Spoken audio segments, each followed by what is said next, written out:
hope you're well and having the most incredible day as always. Welcome back to my channel. I hope you guys are doing well. In today's video, we're going to be going through all the books I read throughout November, and honestly, I had such a good reading month. I read 11 books, all of which were 3 stars and above, and I think sometimes it's quality over quantity, do you know what I mean? And I feel like last month just hit and I had some great reads. So, you guys know the drill. I'm going to go through all the books I read throughout November, give you guys a rough synopsis, my star rating, and we're going to go from there. So I hope you guys enjoy this video and carry on watching. So the first book I picked up in November was The Au Pair Affair by Tessa Bailey. Now instantly I'm a little bit kind of like put off by this because a lot of Tessa Bailey's books that I've read recently, they haven't hit as well as I wanted them to. I read, I think, is it Yours Truly and Yours Theoretically or whatever it is, the like duo, and I didn't really love those. I read Fangirl Down, I didn't love it, but this one I really enjoyed it. So in this one you've got Tallulah and Burgess, and the brief synopsis is Tallulah's looking for somewhere to live, but she gets hired by Burgess to be his stay-at-home nanny basically. So she is like an au pair, she lives in his house, and obviously you can imagine where it's going to go. Things start to happen, feelings start to merge, and I really enjoyed it. I gave this one a 4-star, and honestly I really liked it. I don't really know much else to say about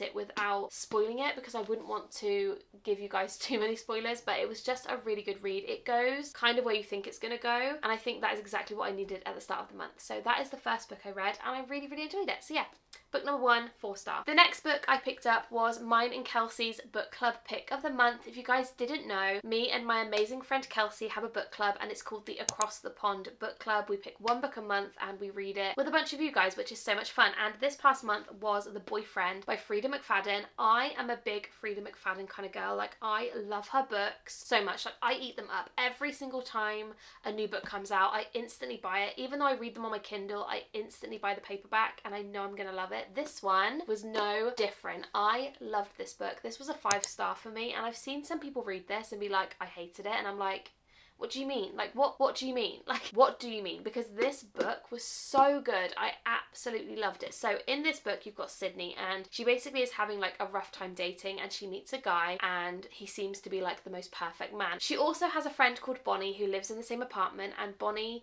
is dating someone also, and he seems like the most perfect gentleman in the world, and things happen, things go on, and I don't want to tell you guys anything else because this was the most plot twisty book. It was so good. I did not expect the ending. Honestly, the ending,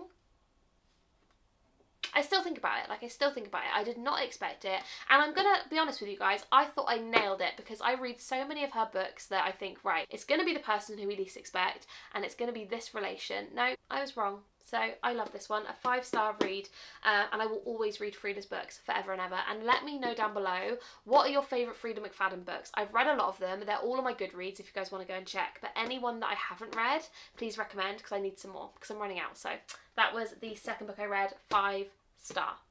So good. And because I absolutely loved that book, I couldn't not pick up another Freda McFadden book straight away. So next I picked up The Perfect Son, and again, this one, I thought I had it nailed. I thought I knew what was going on, and I'm not gonna lie, some bits of it I was thinking, could it be that person? Like, could that be going on? And I thought, no.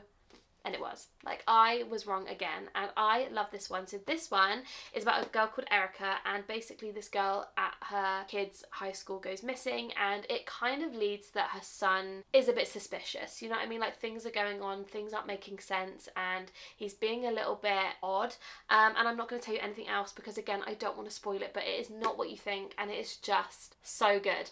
Again, another 5-star read, and I just cannot get over Freda McFadden's books. Like, these 2 books had me in a chokehold. I think I read them both in like 3 days, and I am obsessed. I'm obsessed. I can't put them down.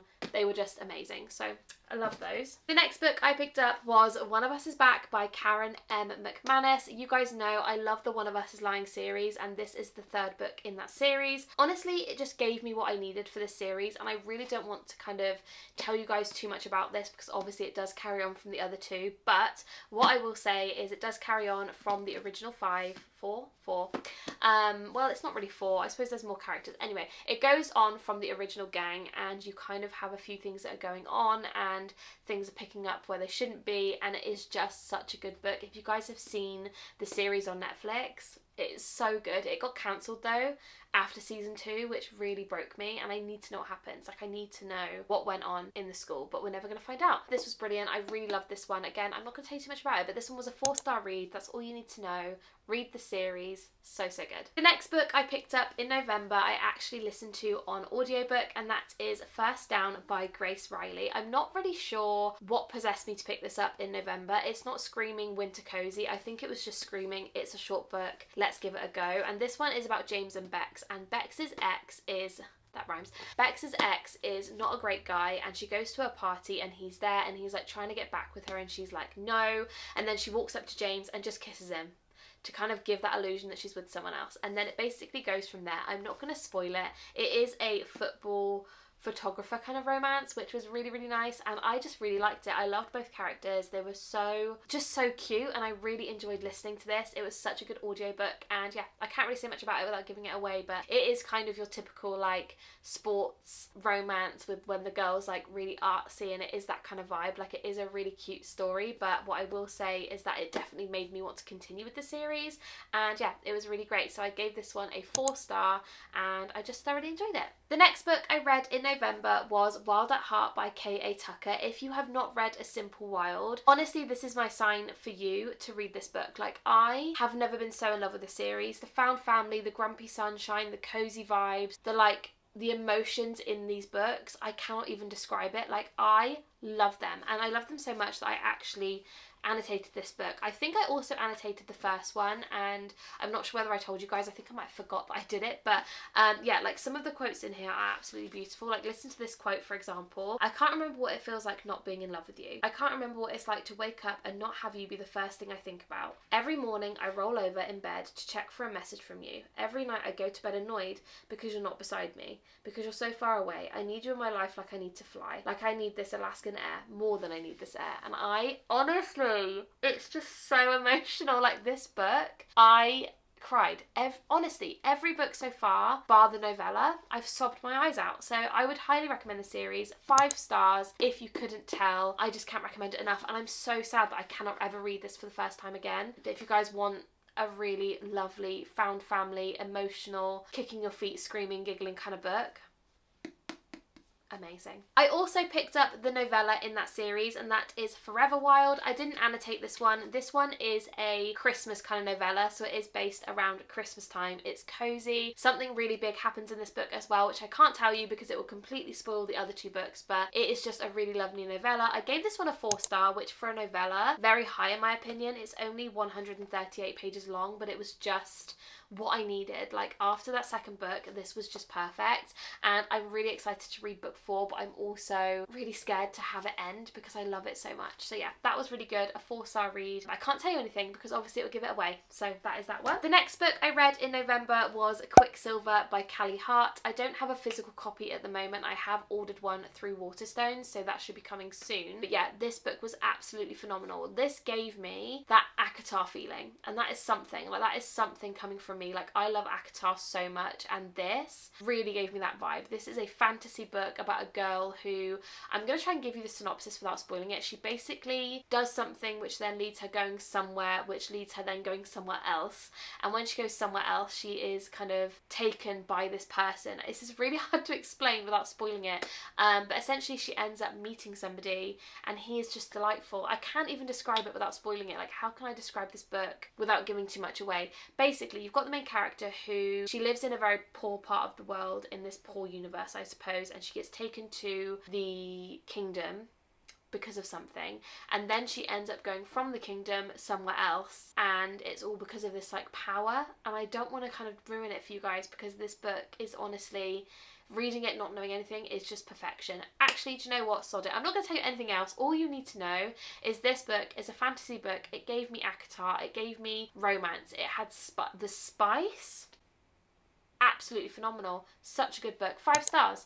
I'm not going to say anything else. It was beautiful. Read this book. It's long, but so worth it. The next book I read on my Kindle, and that was Hexed by Emily McIntyre. It came out in November, and I couldn't wait to read this book. So I think it was like the day after it was released, I was instantly downloading it and reading it, and it was so good. This was my favourite out of the books, and I loved every single one of these books. This one was a 5-star. Every single book in this series has been a 5-star, I'm pretty sure, but this one, 6-star. If I could give it a 6-star, I definitely would. It was so good. This one was inspired by The Little Mermaid, so the characters' names kind of correlated to the Little Mermaid characters. I absolutely loved it. It kind of has themes of like mafia and, you know, like murder, things like that, which obviously some people won't enjoy, so definitely read trigger warnings, but it was absolutely phenomenal. I loved it. I don't want to tell you guys anything else about this book because I feel like going into this blind is just the best to go for, but you've got Marriage of Convenience, you also got, what else have you got? Like Enemies to Lovers, I suppose. It's just so good. Just take my word for it. If you guys like spicy, dark kind of books, fantastic. The next book I read in November was The Cinnamon Bun Bookstore by Laurie Gilmore. This one I gave a 3-star, and I actually really enjoyed it because we had Hazel and we had Noah. Noah is a fisherman and Hazel works in the Cinnamon Bun Bookstore, and essentially what happens in this story is that these little notes keep appearing. So she keeps finding books that are a bit damaged. She opens up the pages and like sections are highlighted. For example, it will say something like, I don't know, they went on a date to the beach, for example, and she's made it in herself to follow these kind of prompts and go and do these things to have the adventures, and she takes Noah along with her. This was actually really cute. Again, I gave it a 3-star. It's not a book that I would say like you have to read it. It was so, you know, it's going to stick with you forever, but it was a really cute read for this time of year. The only thing I would say is that this was giving summer vibes. Like it seemed like they were in summer when I was reading it, but it's giving autumn. Like looking at that book, like doesn't that scream autumn vibes? But for some reason when I was reading it I was feeling summer, so I'm not really sure about that. But yeah, I gave it a 3-star. It was a really, really cute read, and if you want to kind of carry on with the series, I'd recommend it. It was good. And the last book I read in November was Daydream by Hannah Grace. I feel like I'm really late to the party with this one, but I have actually recently wrote a list of all the series I'm in the middle of, and it was so many more than I thought. I think we're over 20, which is absolutely diabolical. So I thought, you know what, let's pick this one up this month. Let's knock it off the TBR, and this one was really good. So this one we obviously got Henry's story and he meets up with Hallie. She is giving like Taylor Swift cozy kind of like reader girl, if you know what I mean, and Henry obviously is Henry. We all know Henry, we all love Henry. I will say I agree with a lot of people saying that Henry seemed different in this book, but I don't necessarily think it was bad. I actually quite enjoyed it. I gave this one a 4-star, and it is just a very spicy classic like book for the series. Do you know what I mean? Like it was what I expected it to be, and I really enjoyed it. The basic gist of this story is that Henry needs a tutor and Hallie is willing to help him, and that is kind of all you need to know. Do you know what I mean? Like it doesn't really have much more depth than that, to be honest, but I did really enjoy it. As I said, it was like an obvious romance. Like I wasn't listening to it thinking, oh, I'm really shocked that that's happened. Do you know what I mean? But it was a really good story and I did really enjoy it, hence the 4 stars. And yeah, I'm really glad I finished it. It was really good. So those are all of the books I read throughout November. I would love to know down below what your top book for November was. Honestly, for me, it's a toss-up between Quicksilver and also Hexed, I think, but honestly, I did read some really good books this past month and I love them all. So thank you guys so much for watching. I love you guys so endlessly much, and I will see you in my next one. Bye guys.